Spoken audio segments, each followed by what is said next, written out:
Wiggle, wiggle, wiggle, wiggle.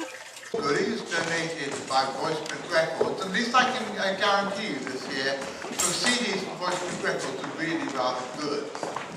Last year, the Voice Print Records prize included some fairly weird avant-garde jazz records, which Carl Portman won and sent them back to me saying it was the most god-awful noise he'd ever heard. I rather liked it because the album Kid Pyle was gone made before he died. I thought it was fantastic, nobody else liked it. But this year we have some pretty good goodies from Voice Print Records, we've got goodies from 14 Times, and we've got some stuff, some elephant-related stuff from the Johnny Naish fellows at the Telltale Travel. So, if you want to buy raffle tickets, come up now, otherwise Nicola will be trying to mug you up. So don't worry. Oh, excuse me.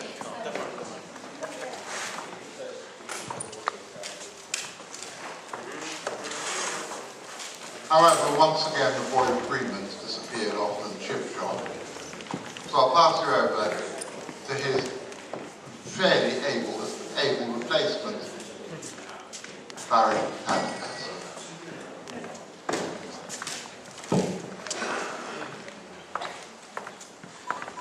Max Blake is an infamous Victorian resurrection man who digs up corpses for the use of his master, Dr. Darren Naish.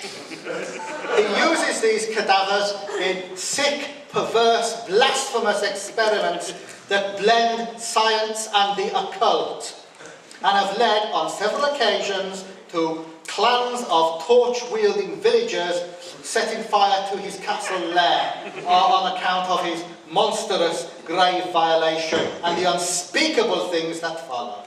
He will be explaining it all tonight.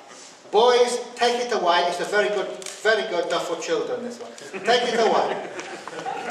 Thank you for that introduction. My name is Darren Naish, that's Max Blake. Our talk is titled A Historic British Big Cat, a lynx killed in southern England in circa 1903. It's going to be kind of a double act. Those of you who've seen this morning's Western Morning News, which I'm sure includes the majority of the audience here, you will have seen on the cover, we have this story, big cats are still living in West. Not sure where West is, but this article basically covers part of the story that you're going to hear from the two of us today. Oh,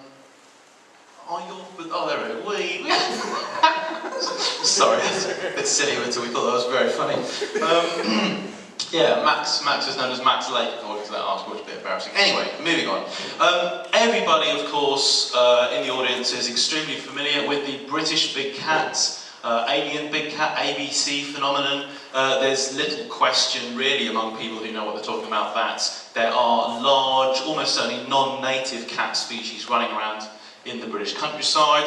These are just a few of my favourite photographs. This is what is, without any shadow of a doubt whatsoever, a large, black, presumably non-native cat photographed in the wild in Worcestershire in 1992. This is another one of my favourite photographs from Zena in Cornwall, photographed in 1988. And if you're having trouble imagining the animal, that's kind of the sort of thing you should be imagining, I think. These are good, photographic bits of evidence showing that there are black leopards, pumas, and similar such species living wild in the British countryside. We also have a lot of field evidence demonstrating these animals are for real. We don't just have eyewitness evidence and photographic evidence. Some of you know that despite claims to the contrary, there is a large number of droppings, hairs, footprints, kills, the remains of kills, all demonstrably resulting from the activities of big cats living wild in the British countryside. The man in the upper left photograph there is John McGowan, who of course has collected a huge amount of field evidence. We really hope one day to actually get around to publishing this properly, because I think part of the reason that the evidence for British big cats isn't accepted more widely among kind of mainstream zoologists is that it just hasn't been published in the right places. It just hasn't convinced people, even though the evidence is there and there's so much of it. It's not difficult to find evidence like big cat droppings.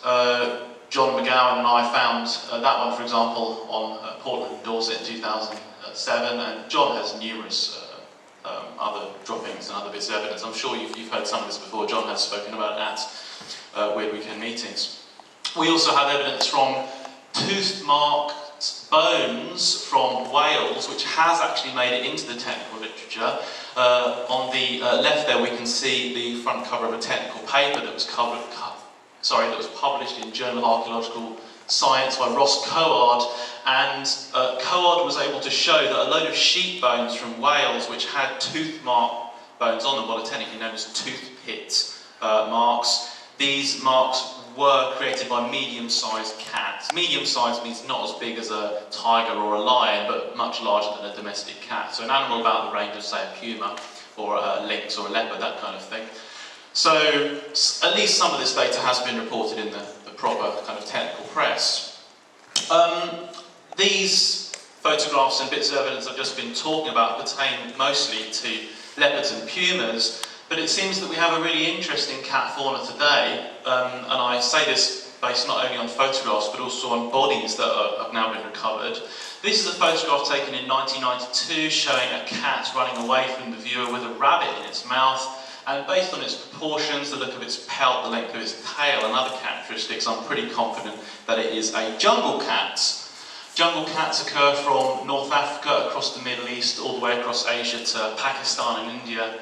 And historically they actually did occur within the British Isles. They lived in the southeast of England at least during the Middle Pleistocene, around about 30,000 years ago. And we now know that these animals are living in the UK today. And we can say this because several dead ones have been found.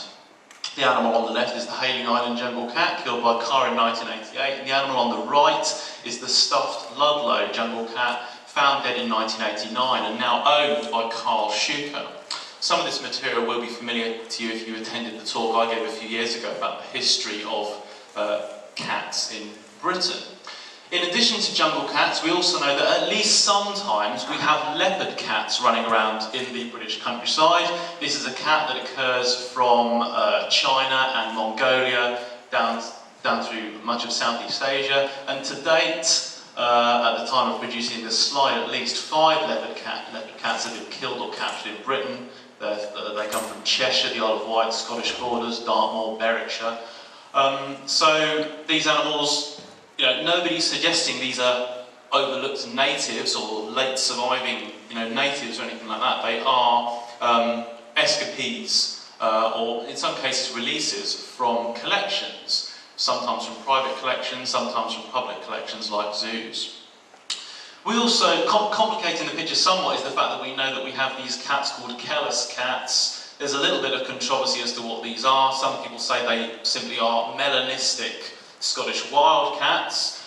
Other people say that they are some kind of what's termed an interaggressive hybrid between domestic cats and Scottish wild cats. They aren't a new species or a new subspecies, anything like that, but they have of course been claimed to be something new.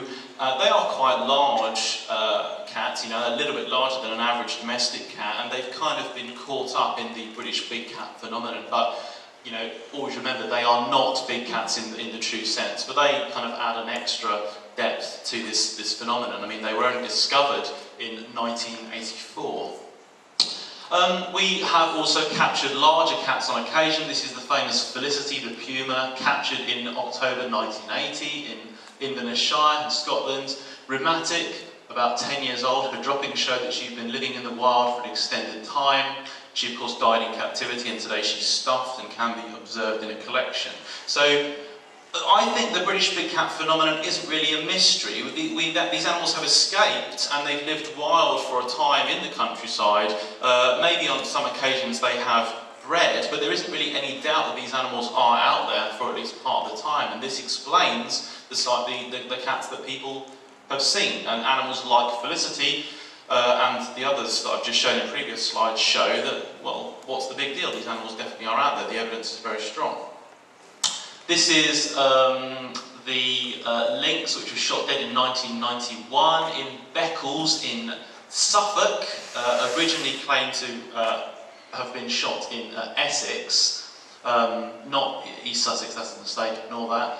And the farmer who shot this, he actually kept it secret, partly due to advice he received from the police. It was kept secret until 2001. So this is a Eurasian lynx, which was running around in Suffolk until it was shot dead. Some of you will have heard the story of Lara the lynx, who was reported from Cricklewood, May 2001. You can see Lara in the middle there.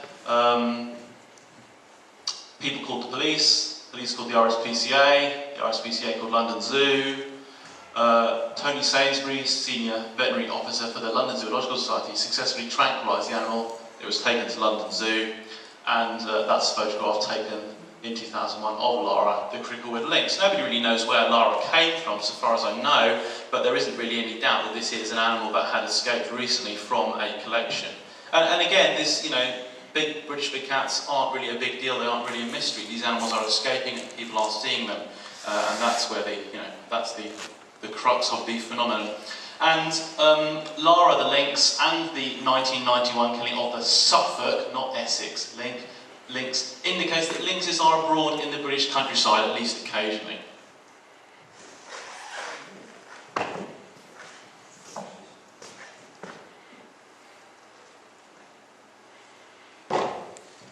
Thanks, Darren.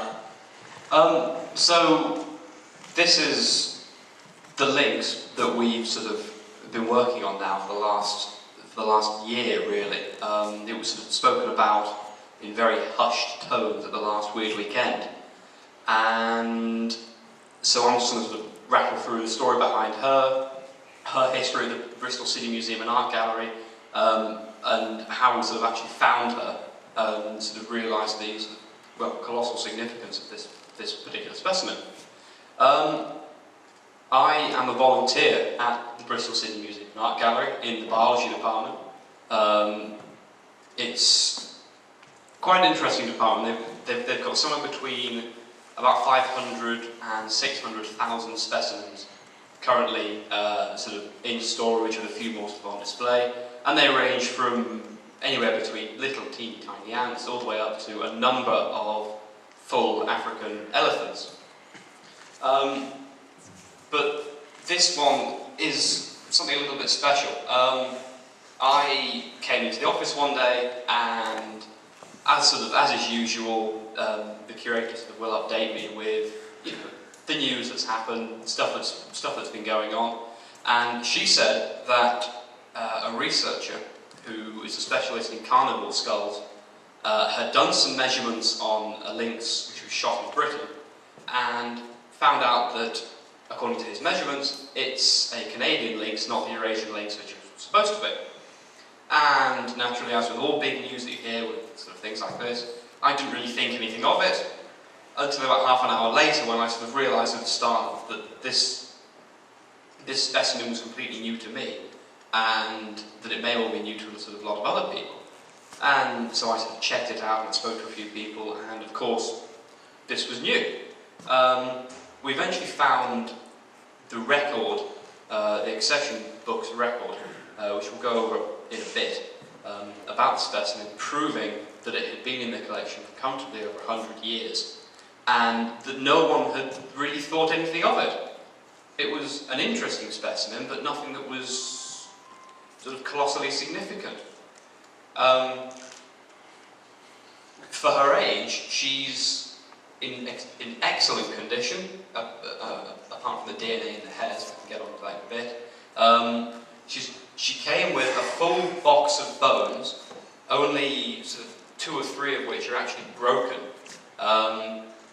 We don't know why they're broken, but presumably in the Second World War, when the museum was bombed fairly heavily, they may have been broken then. But the fact that she survived the bombing is really, really interesting, and if she hadn't, we would never, well, we'd almost certainly never have heard of her, even though she was sort of around, as it were, for about 40 years. we go. So we've got sort of range of bones here, but sort of here they are, just for those of you who can't see, which will be all of you. But yeah, I mean, she's a fantastic animal, really. I can't really think if there's any more stuff I need. Oh yeah, this is a Darren and two geneticists from Durham University are currently writing a paper on this to actually get it out, get sort of more evidence for alien big cats in Britain, sort of out into the peer-reviewed literature. And so this is one of our sort of figures in prep of the animal's skull. I think the skull's about 13.5 centimetres long, and it is definitely a lynx. A couple of people have asked me how do we know that the box of bones and the lynx came from essentially the same animal? Well, we know because they have the same, what's called the accession number. Every animal that comes into a zoo, into a museum, has a different number, and that number is completely unique and allows sort of instant identification of that animal as being the one sort of identified in the book, essentially. That's it, sort of sat in the office after I was doing some measurements of the bones and things like that. And so this is a fairly typical accession book. We can see the date here, the original number it was given, and so this is it here, one case containing wild cat. Accessioned into the collection on the 26th of February 1903. There's no evidence to show that the museum mounted and stuffed the specimen, so presumably it was donated to them as this, essentially. And as such, we can be fairly certain that it was shot sometime before the 26th of February 1903. But we don't know when, and there's no real way of finding out how old this specimen actually is. So this is the original one. So her original number was, here we go, 134, and then this is the other side of the very large book. This is it here. So shot in Newton Abbot, Devon, from Mr. J. Niblett. It was a D, so that's donation. That bit I think was added later on, we can't really make out what it says. Rare specimen, killed 2 dogs before it was shot. So we don't know how she was shot, we presume it was with a shotgun, after angering a farmer. But if something like this could kill 2 dogs, something like this could quite easily take a small deer, and in the wild, Canadian lynxes will take anything from sort of voles, well, all the way up to even adult deer they've been reported taking, or I think 130-pound sheep, I think was the largest thing that a cat of this size has been reported taking. So there's plenty of prey in the wild to eat, naturally. This is the more modern, revamped accession book, done in 1977. So her new name now, here she is, Northern Lynx, is AB4458. And the specimen, well, the mounted skin has the number AB4458, and the bones have the number AB4458. So there is no doubt that these are from the same specimen, and anyone can identify the skull as being clearly a lynx, because not only is it clearly a cat skull, but lynxes have fewer teeth than other cats, and that's a really easy way to try and actually work out what it is. So this is the other side here.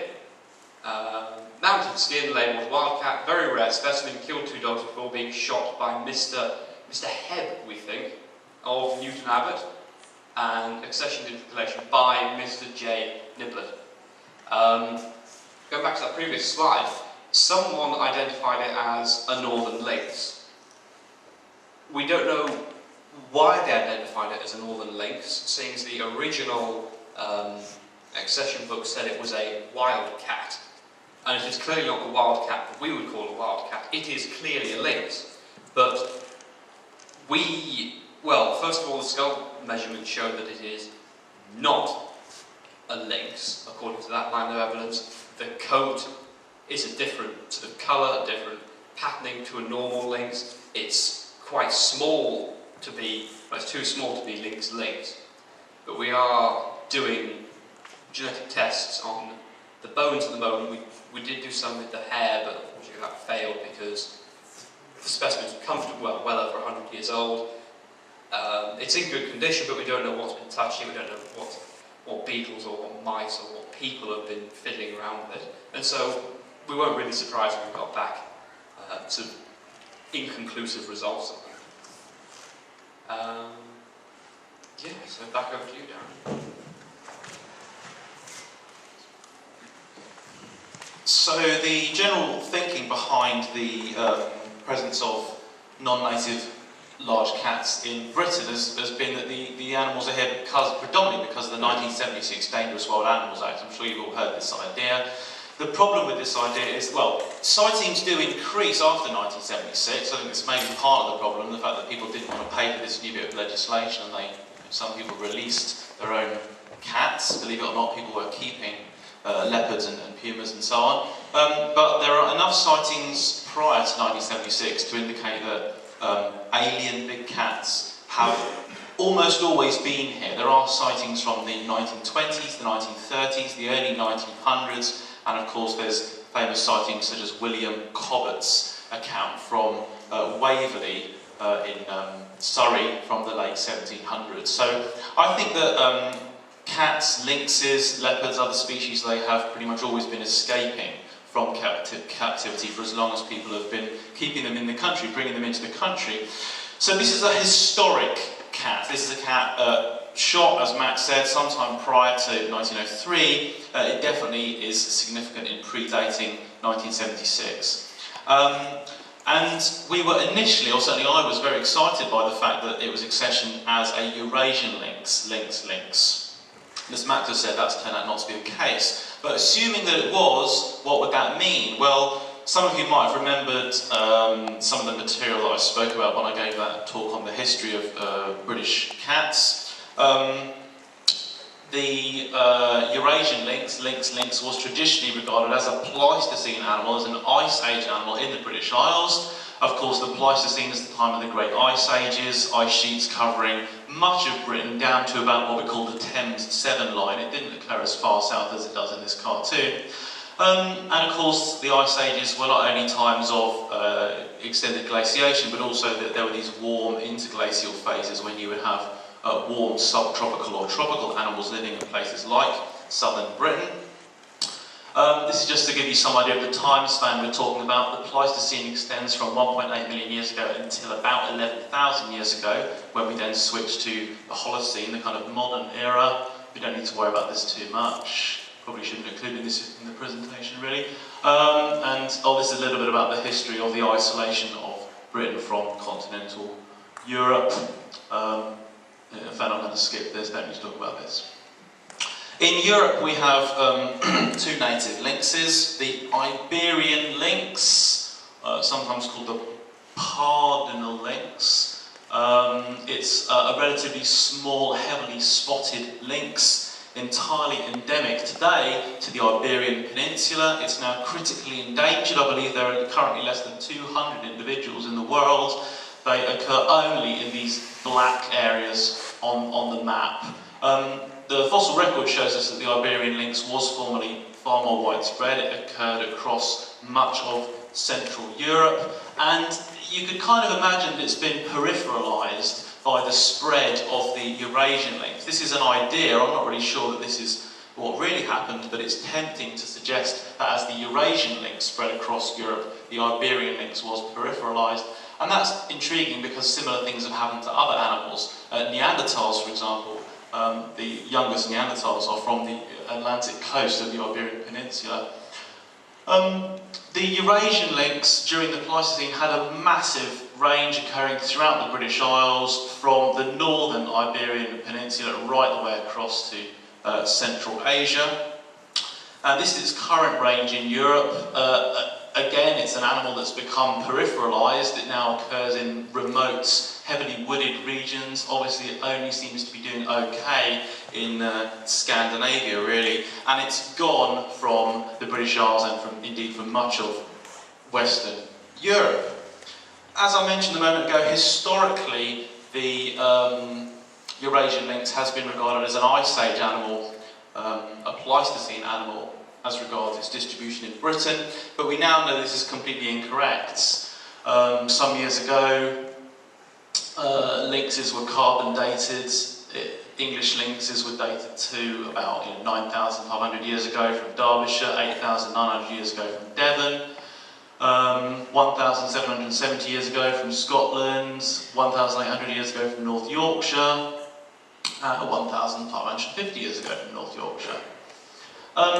The youngest of these carbon-dated specimens have proved, to the surprise of many mammalogists, that the Eurasian lynx was actually surviving in certainly northern England, at least until as recently as the 5th or 6th or maybe even the 7th century. This wasn't a prehistoric animal, it was an animal that survived well into what you might regard as modern times.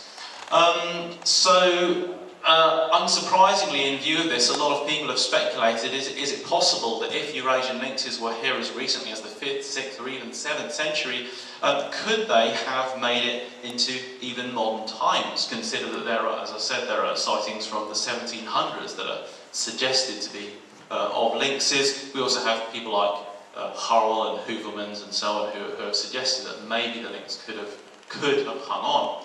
I do regard this as a very unlikely idea. Britain is so well explored, and people have done such a good job of shooting everything and cataloguing everything and exploring the country. It's really hard to believe that an animal as large as a lynx could have survived undetected. But it's an idea that we kind of have to take seriously. And on finding that this lynx identified, this particular lynx, the 1903 one in the Bristol collections, on finding that it was identified as a Eurasian lynx and that it came from the early 1900s, the idea that we immediately started thinking about is, could it be a late surviving Eurasian lynx, a native British lynx? As Max said, immediately there are various morphological features that count against this idea. The Eurasian lynx is a mostly brownish, very long-legged lynx, normally with a heavily spotted coat. This animal, on the other hand, is proportionally short-legged and it has a mostly silvery, unspotted coat, and as Max said, it's actually rather small compared to a Eurasian lynx. So immediately kind of alarm bells were ringing. This probably isn't a Eurasian lynx, despite what was said in the accession catalogue. And we still don't know who identified this animal as a Eurasian lynx. So, as Max said, an expert on carnivore skulls, a researcher based at Bristol called Manabu Sakamoto, had been doing morphometric work on the skull, and he had already concluded this was a Canadian lynx that matched with the general morphological features of the pelt. So our new hypothesis is that this is a non-native. It's definitely not a Eurasian lynx. It is a Canadian lynx that's gotten into the country at some stage. But we would like to just be absolutely sure about this, because you can sometimes be misled by morphology, particularly with old mounted specimens, and there's always a bit of slop in interpreting bones, of course. Animals can be plastic depending on what they've done during their life history. So we've been trying to get some DNA data out of the specimen. And as Max said, the attempts to get DNA from the hair have so far been unsuccessful, presumably due to contamination and the age of the specimen. So currently some of the bones are with Ross Barnett at the University of Durham, and he is aiming to get DNA out of some of the bones. Even if we do demonstrate that this is a Canadian lynx and it was shot in the Newton Abbot region in 1903, how can we work out whether this animal had been running around in the wild for a day or whether it had been living wild for some extended period of time? Well, it'd be really useful to know that, but it's really hard to test this. But there are various ways you can do it, mostly by looking at isotope chemistry. And I'm not even going to begin to explain that because I don't understand it well enough to convince any of you that I know what I'm talking about. But you can tell something about the life history of an individual, where it was living, what it was eating, from the isotopes that were incorporated into its structures while it was alive. And we really hope to get some data from that analysis, hopefully really soon. I'll now hand you back over to my co-author. Yeah, so work is still ongoing with the specimen. We don't know when we're actually going to be able to publish the paper. We're sort of waiting on Ross, who is very kindly donating his time and his sort of expertise to this project. And so we're both very happy to sit back and wait for him to get some results. I mean, it is a possibility that I could go back and check my email inbox and find that he's written up his section and it is a Canadian links or it is a whatever. But we're probably going to wait another couple of weeks, maybe a month or so, to get those results back. But it has taken a while to actually get even to this, which is a very early draft of the paper, and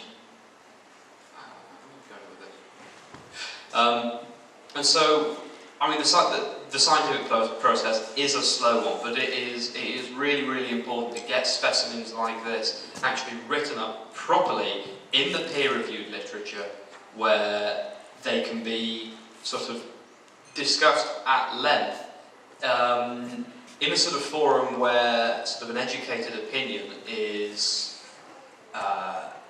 sort of more likely to sort of turn up, where someone who's got sort of perhaps a long-standing interest and sort of area of knowledge in, say, European lynxes could come up and criticise our work or not. And indeed, there is, of course, scope for other people to do various other bits and pieces of work with this specimen.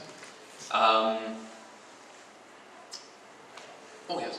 I completely forgot earlier to talk about the time that we sort of nearly got scooped by the BBC.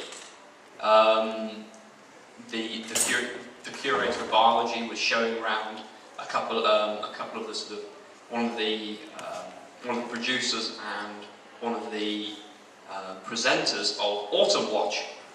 And of course, the BBC Natural History Unit is a sort of 5-minute walk up the road from the City Museum, and all the dead, well, almost all the sort of dead or preserved specimens that you can see on the BBC have come from the City Museum and Art Gallery.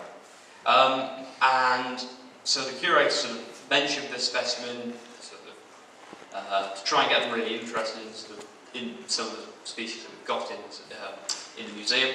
And they were naturally very, very excited. And they did put it eventually on Autumn Watch. I can't remember what there's sort of late night version. I think the Spring Watch version called Spring Watch Unsprung or something like that. And it went out on that in I think it was November last year. This went out, and fortunately we managed to sort of step in and just say to the producers, you can't release some of the information about this lynx. We need this information for the paper, essentially. And so they sort of thought, oh well, we really need to use this. It's in a sort of, it's in a public area, as it were. Any person can come and have access to this specimen and do whatever work they want to do on it in the museum. You could ring at the department tomorrow, and you can do whatever you want to it, as it were. And so we sort of had a big problem with the BBC, and we eventually got them to agree to say, I can't remember specifically what they said, but it was, I think, shot in England around 100 years ago. So we sort of tried to have a bit of damage limitation, and of course one day I went onto the internet to see if anyone had sort of started talking about this properly, and of course the only thing that really came up was a very short post on a gardening forum regarding it. So that's fine. We could take that because obviously no one watched the program. But still, it's such an interesting specimen. I mean, hopefully when the paper comes out, everyone can sort of have a chance to read it and see what our sort of findings are. We don't know what we're going to turn up with. The isotope recordings, if we can get them done, hopefully. There is some stuff we can do with tooth wear as well, which is a sort of possibility that we're vaguely thinking about doing. Although the skull has lost quite a few teeth, there's still plenty enough there to actually sort of work with. But it is really important to look at such a sort of potentially interesting specimen as this, and to actually publish results properly in the scientific literature. There's a sort of slowly growing body now of researchers and papers that are being published on the sort of scientific side of cryptozoology, but also it's important to realise that anyone can write a scientific paper. You don't need to be affiliated with an institution to do the work. I mean, certainly for me, I've not got a degree. I'm currently working towards them. By this time next year, I'll have a degree.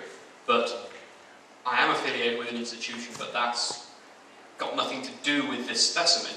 So there is a lot of stuff for people to do.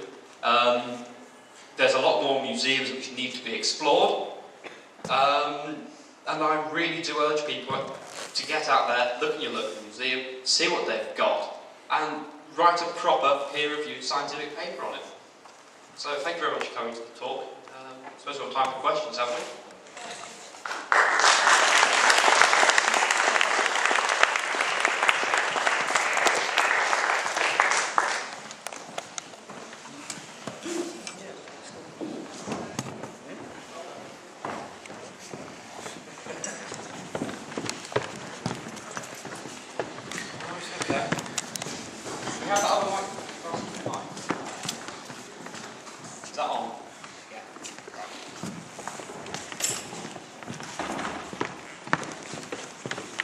Two questions. For those of us that are contacting museums to ask about specific specimens, is the accession number international understanding?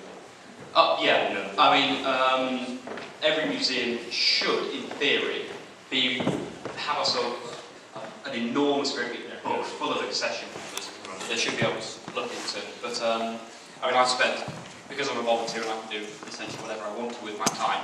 I spent a long time pottering through the accession books, trying to see if there are any other interesting bits and pieces. And there are a few more interesting things in the museum to look at, which I'm slowly getting towards. And some of them are going to be immensely dull, but some of them should be quite interesting, hopefully. But we'll see what turns out with that. And also, could the short legs and comparatively small size be down to a bad taxidermy job? Absolutely, yes. But the bones themselves sort of haven't been haven't been touched by a taxidermist or anything like that. And if you measure the bones up against the specimen itself, they match sort of fairly well with its proportions. I mean, it's slightly odd in some areas, but the leg bones in particular, which are all here, match sort of about the right height. The skull's fine, what we can see. I haven't bothered sort of putting all the vertebrae up in order to see how long they would be, but the mount does seem to be sort of fairly accurate to the appearance of the live animal itself.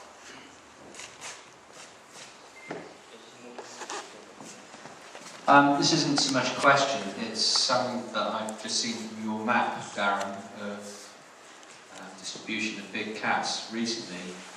When I was in my youth, I was in the Air Cadets and I went on a number of hikes across the hills and mountains of Wales, just because we felt like it, as you do, back in the day. And we all saw a number of times somewhat mutilated sheep on the sides of the hills. The likelihood of a stray dog doing that is pretty remote, halfway up the side of Helvellyn on your way up to Striding Edge. And it's just something that corroborates something that I thought 20 years ago when I was a kid, so thank you for that. I'll say it doesn't seem to be tremendously difficult to find the remains of sheep and deer, which in cases do bear the distinctive hallmarks of big cat kills. So if you find a deer or a sheep that you think may have been victim of a big cat, take appropriate photographs using a scale and so on. And those of us who are fairly experienced with looking at such carcasses can normally rule out dogs or crazy humans or just natural decomposition. You often can see the signs of big cat kill. So yeah, thanks. It strikes me looking at this that one angle you've not looked at is the genealogical angle, because we're tracking down where it goes from. You've got a date in the accession book, you've got the name of the person who gave it, 1903. You've got Newton Abbott, Devon, and you've got the name of somebody allegedly who shot it. Now, my first thought from going back to family history, we really checked the 1901 census. See what that name, which is Sibbins, which is not that usual. Track down somebody named Sibbins if they're in Newton Abbott, which should give you an address. You can then track it back via the census, see how long they live there, see this has become Mr. Head in the area. If the dog, two dogs are killed by a lynx, look at your local newspapers. That's going to get reported, hopefully, as was shown in the 14 lecture earlier today about strange and unusual animals. That's the way I would look, to try and track down a time period for when it was killed. Can I just say quickly, one of the first things that we did is check local newspaper archives, and there are alleged lynx kills in various parts of the British Isles in the historical record, in the literature. There aren't any that we found in this period that match 1903, and thanks to Richard Muirhead for his help with this research actually. But the genealogical angle, that's an interesting one. I really hadn't considered that. I'm not about that. No. So yeah, good, that's a good idea. There's another angle to this. There's another possible source of quite a lot of remains of big cats. What you want to be doing is looking at archaeological records from the rubbish tips around Roman arenas in Britain. Because the Romans, initially it was just the Romans who had come into Britain and they quite liked arenas, but then eventually the locals got a taste for it as well. And at least in Rome and the continent, they were importing African lions. They actually wiped out the Barbary lion almost entirely through collecting it for use in arenas. So if there were big cats in Britain, you would expect to find them in Roman arenas. So you would expect to see the remains of these in rubbish tips. You might, and people with this in mind, have looked at the rubbish from Roman arenas in archaeological sites. So far they haven't found any cats in the remains of animals that were brought into arenas. We know that the Romans did take animals roundabouts.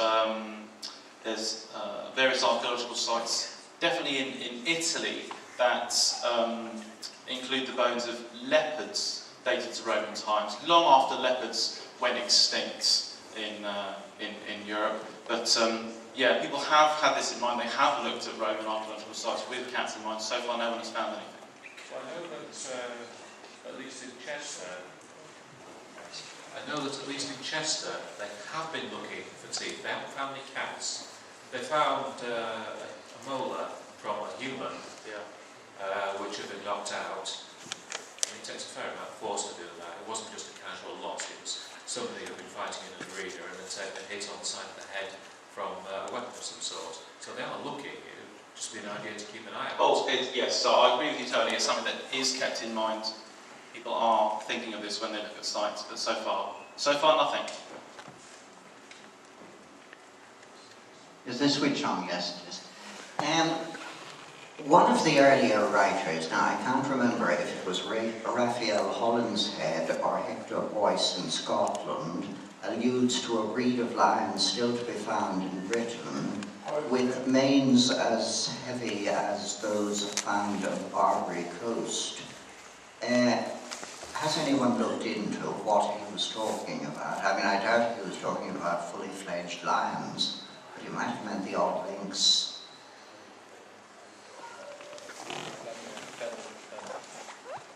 To my knowledge, it's only regarded as kind of a vague historical account, and nobody's ever really been able to work out exactly what he was talking What about. he meant, yes. Yeah. Mm-hmm.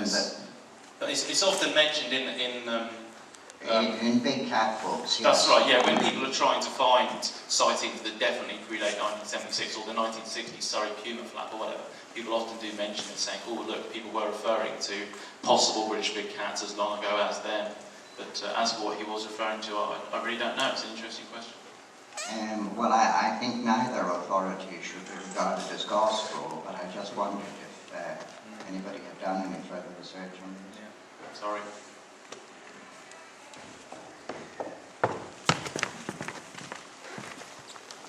Going back to Roman arenas in Britain, we know in the amphitheatre found under the Guildhall in the City of London that the gates were very big, which archaeologists think is suggestive of some very big animals that would come through them as part of the games or shows that they had.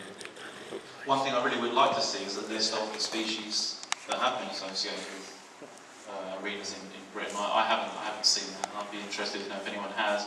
I certainly know that people interested in the big cats in Britain Society, they were a member in that group was making deliberate efforts to investigate the possibility of cats. But, yeah. Well, I think there's stories of like the Phoenicians trading with coral for tin, and could have been that some of these, like say lynxes or other animals actually sort of came via ancient trading going back to BC. Possibly, yes. But we just don't have enough data to sort of be able to say how specimens like this actually got here. Whether they were just sort of taken in sort of on the black market and someone decided they didn't like it and threw it out, or whether there's sort of been a population of, say, Canadian lynxes for the last sort of 1,000 years or something like that, breeding slowly. We can't say because we don't know. I'm inclined to sort of slightly towards a sort of side that this was a sort of an escapee from captivity that had lived for an extended period of time in Britain, but we just don't know. I mean, it's very hard to find out really exactly how something like this or other specimens actually got here with the sort of lack of data that we have on that. With regard to Phoenicians trading in tin in Britain, this is an assertion made in book after book, and it irritates me profoundly because it has never been proven. Sorry.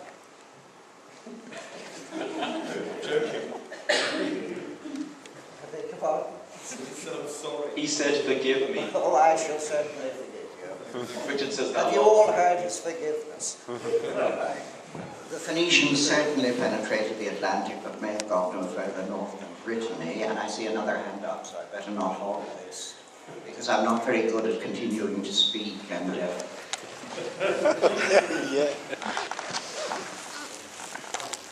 You mentioned that your colleague in Durham had not been able to get any DNA out of hares because of contamination. Now, it may well be you aren't able to answer this, but what was the nature of the contamination, and what specific methods did he use to try and overcome it? Because contamination does not mean there isn't any DNA in the hare. It just means there might be a lot of other stuff hanging around as well, and it can be got rid of.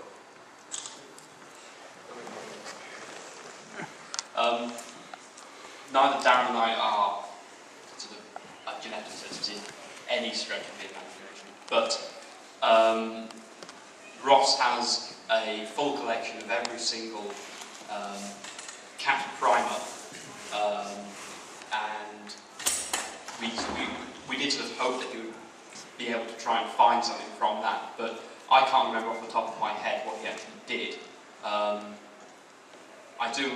we do have a draft of a sort of more recent draft than what we showed on the paper with us. So I'm more than happy to show you that, so you can have a look sort of at exactly what he said. I mean, I wouldn't want to sort of try and remember what he said unless I get it wrong. That would be very much use to anyone, really. Richard. I'm interested to know what I've heard tales that American lynx interbreed with domestic cats. I'm not sure if this is fertile for more than one generation, but I think one of those would see off all the local tomcats. Yeah, quite possibly. We don't know exactly what sex it is. Two choices. It's not too hard, no. I mean, a couple of people have sort of had a look at, shall we say, that area, and there's a sort of an idea that it could be male, maybe. As But- we have a number of qualified vets in the audience, perhaps they would like to subject it to an examination. You know, they're shaking their heads. Is it possible to tell from the pelvis? That's just what I was going to. You can sometimes tell with bones. Obviously, in mammals, you can sometimes. Okay, we're all familiar with how you can sex often human males from females. With animals like cats, it's not that clear because you don't have the blade of the ilium curving out strongly as you do in females. But things like the robustness of the skull and how deeply lower jaw is, that they can be used to distinguish the sexes on occasion. So that's something worth thinking about. And yeah, we're going to get some morphometric data on the bones from a colleague who's looking at this and maybe answer that question. But I'm not sure. I'm not really, very confident really on an answer we could give there. Some people have to bring sex into everything. Oh, it's terrible, isn't it? As for your what you said about interbreeding, a remarkable thing about cats is it seems that basically anything goes in terms of hybridisation. So I'm not aware of definite cases of lynxes definitely crossbreeding with domestic cats, but I know that jungle cats, which are closely related to domestic cats, have definitely interbred with them. And of course people have also crossbred leopard cats with domestic cats. And leopard cats and domestic cats are not at all closely related. They've been separated for more than 20 million years. Then the big cats, the Panthera cats, have been crossbred with species like pumas, which again aren't close relatives. So just about anything's possible if the behaviour allows these animals to engage in the reproductive effort without one wanting to kill or eat the other one. And one more thing I should say on sex, does anybody know if cats have a baculum? I don't. The baculum is a bone in the penis that most mammals possess. Sorry? I think they do. You think they do? They've got. And someone over there says they don't. But that these are the vets, they know. Do we have a don't? They know their back. Are you saying domestic cats don't? Okay. But I'm guessing this isn't a domestic. But I think, yeah. It's fairly cross. Not.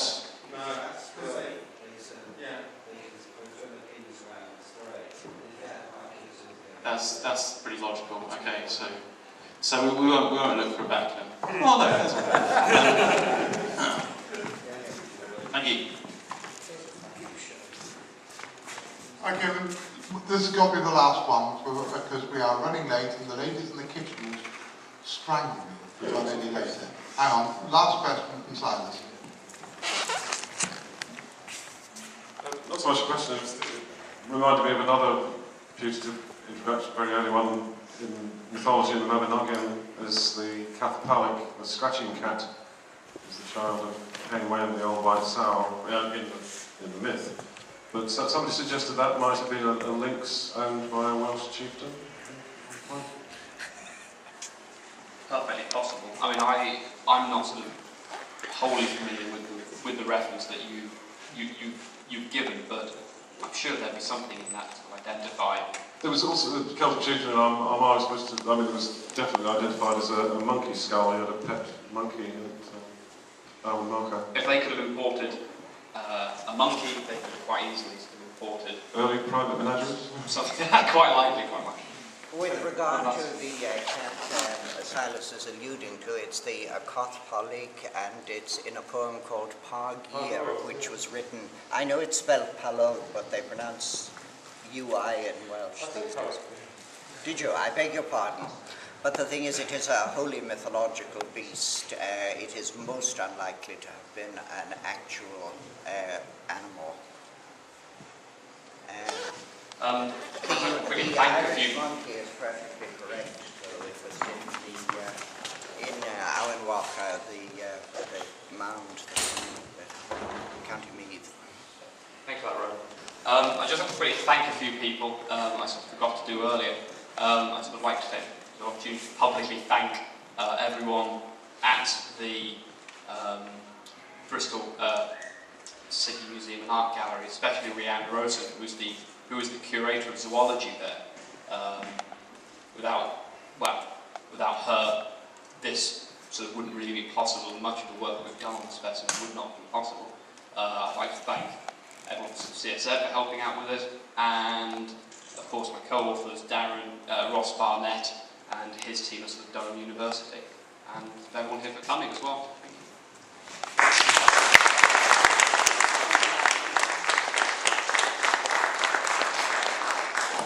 I tell you what,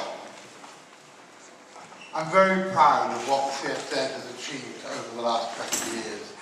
But by God, I'm so proud of these two lads. I think they have done fantastic things. Max, I'm really, really chuffed with what you've done. Well done. Darren, thank you for everything you've done on this. I think this is a remarkable